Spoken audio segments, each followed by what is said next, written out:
भिवानी के SI dispensary के नजदीक नगर परिषद ने अवैध निर्माण पर पीला पंजा चलाया। इस दौरान नगर परिषद की टीम व लोगों के बीच कहासुनी हुई और हंगामा भी हुआ।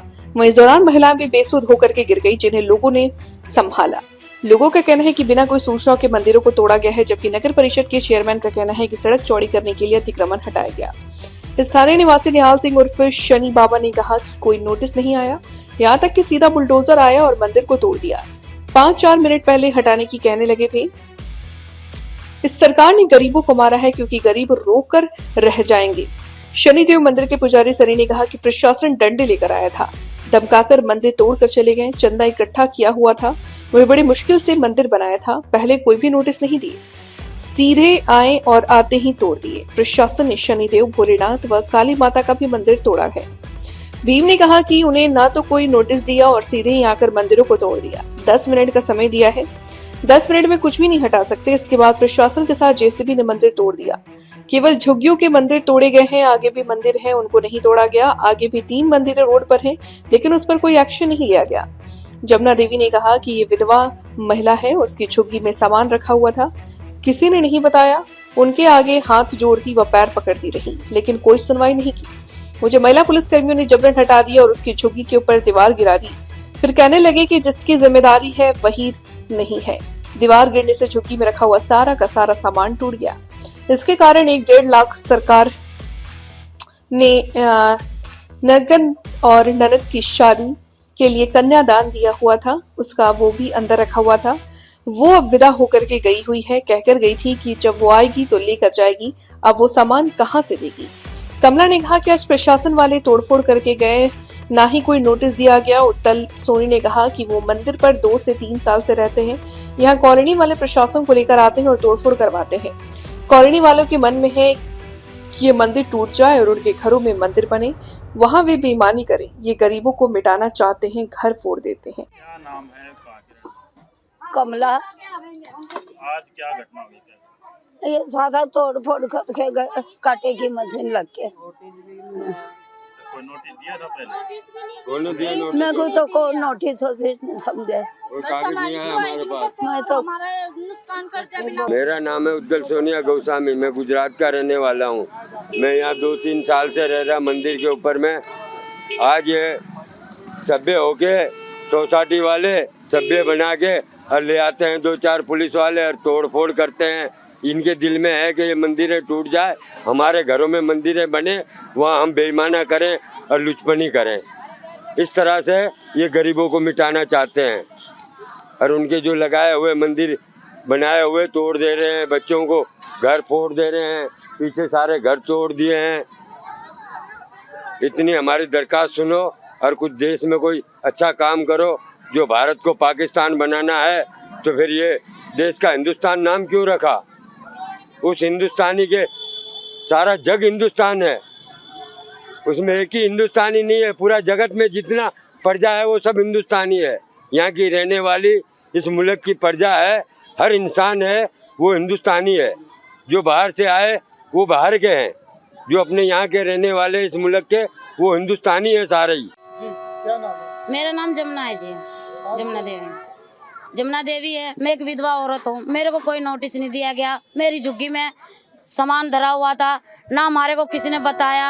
आगे उन्होंने पीछे, हम कहती रही, मैं हाथ जोड़ती रही, उनके आगे पैर पकड़ती रही, लेकिन उन्होंने मेरी सुनवाई नहीं करी, बिल्कुल भी नहीं करी। मेरे को धक्के मारे, मुक्के मारे, मेरे को हटा के 2 लेडीजों ने पकड़ के, पुलिस वाली ने, उन्हें जबरदस्ती मेरे को उधर हटा दी और मेरी झुग्गी के ऊपर पूरी के पूरी दीवार गिराई। उनने पूरी के पूरी दीवार गिराई।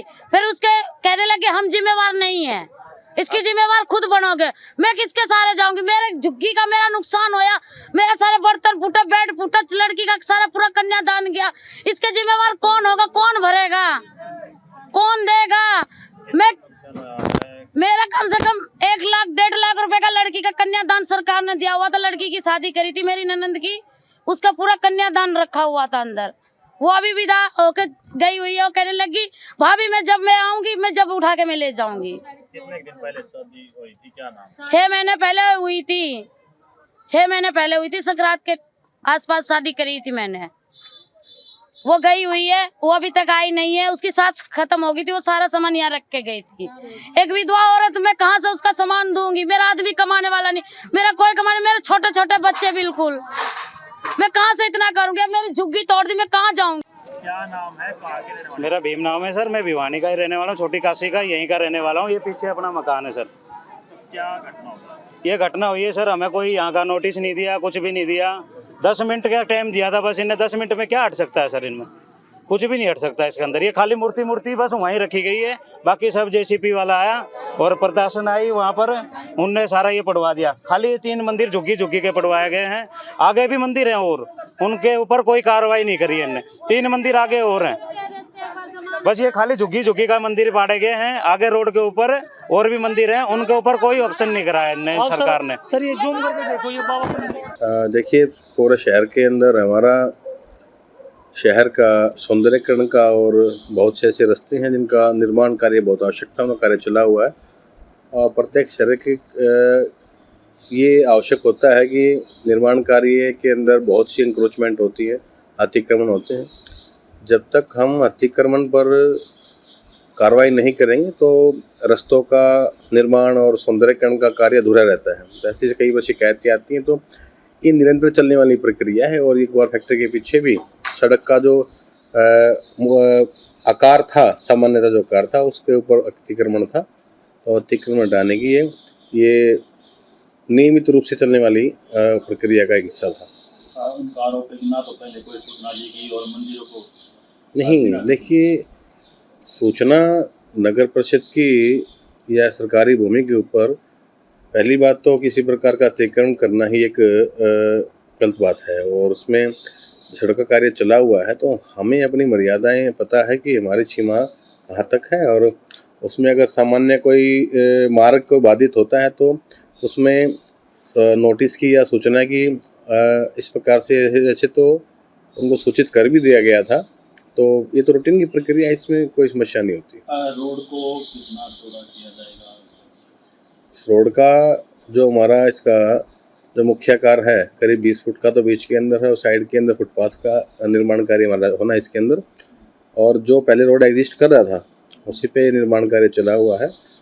इसके अंदर 5-5, 6-6 फुट, कहीं 3 फुट, कहीं 4 फुट ये अतिक्रमण जहाँ था उनकी पैमाइश कराई गई थी। उन सबको सूचित भी किया गया था कि भी अवैध अतिक्रमण जिस समय जाते हैं उसमें तो कोई बताता नहीं है कि किसने किया है।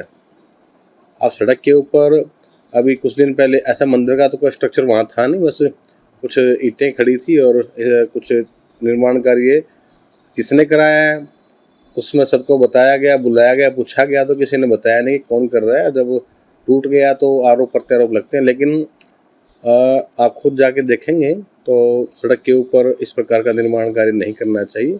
और रही किसी धार्मिक स्थल की बात, धार्मिक स्थलों के प्रति सबकी आस्था होती है, लेकिन एक अतिक्रमण की नीयत से किसी हम ऐसी चीज़ों का निर्माण करें ताकि आस्था की आड़ में आकर के हम अतिक्रमण को कर सकें, वो चीज़ें भी सब देखे भली सबको सब जानते पहचानते बातों, तो ये नहीं चलती। अरे देख भैया, ऐसा है जो जहाँ अतिक्रमण हटाने की आवश्यकता होती है। अब जैसे हमारा अभी माल रोड का शहर के बाजार का आधुनिकीकरण का जो सौंदर्यीकरण काम चल रहा है, इसके अंदर भी बहुत से अतिक्रमण हमने हटाए हैं। और आवश्यक नहीं कि हर बात समाचार पत्र में या किसी प्रकार के न्यूज़ चैनल के अंदर आए। ये सामान्यतः ये नियमित चलने वाली एक प्रक्रिया का एक हिस्सा है। हम देखेंगे तो हमारे पास रोजाना दर्जनों शिकायतें चबूतरों को लेकर के, गली के अंदर अतिक्रमणों को लेकर के आती रहती है, तो उस पर रोजाना कोई ना कोई कार्रवाई होती रहती है। अब हम इन चीज़ों को ज़्यादा प्रदर्शित नहीं करते, अगर प्रदर्शन ज़्यादा अच्छा भी नहीं है। हम तो चाहते हैं कि सभी भाईचारे से रहें और हम जो मूलभूत सुविधाएं हैं उनको प्रदान करना हम सबकी जिम्मेवारी है। और एक सामान्य नागरिक होने के नाते भी मेरी ये जिम्मेवारी है कि मैं अपनी सब चीज़ों का कर्तव्यों का पालन करते हुए कम से कम अतिक्रमण ना करूं, निश्चित जगह पर मैं कचरा डालूं, शहर को स्वच्छ और सुंदर बनाने का मेरा जिम्मेवारी में निभानी चाहिए। ये अच्छी बात होती है।